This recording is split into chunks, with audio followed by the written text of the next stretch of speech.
तानी पोखरी।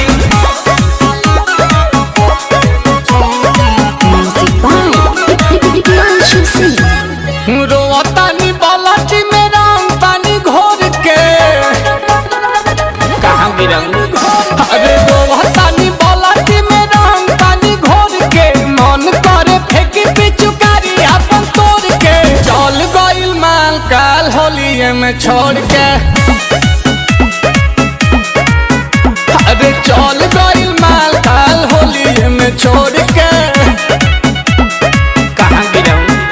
अरे होलहरी जरावे खाती आवत रहे भोर के मिलाला के बाद जाते रहे हुआ जोड़ के चल गइल माल हो बंगाल काल छोड़ के।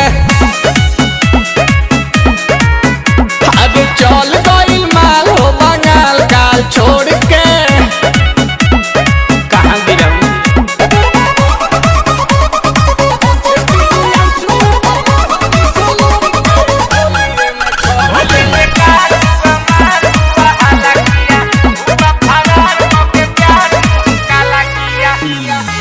ओढ़नी में बांध के ले आवत रहे पुआ खाके हमर दिल बड़ा देते रहे दुआ।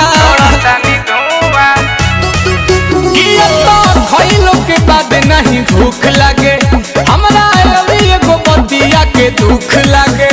अरे गुरु ताकि नात रहे पैसा बटोर के गुरु ताकि नात रहे पैसा बटोर के चल गइल माल काल होलिये में छोड़ के। अरे चल गइल माल काल होलिये में छोड़ के।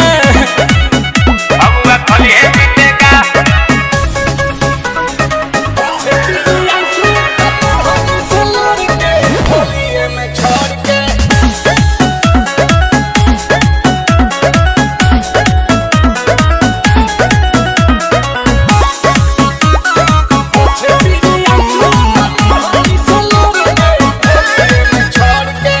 रंग नील कमल के होता जियान हो मर्द के संगे होली खेलतिया जान हो।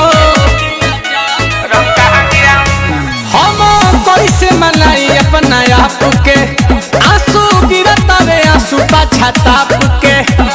इलाज कराओ। पोछे पीरी आंसू कर ओढ़नी से लोर के पोछे पीरी आंसू कर ओढ़नी से लोर के चल गइल माल काल फगुए में छोड़ के। अरे चल गइल माल काल फगुए में छोड़ के। अब वह फलिए जीतेगा।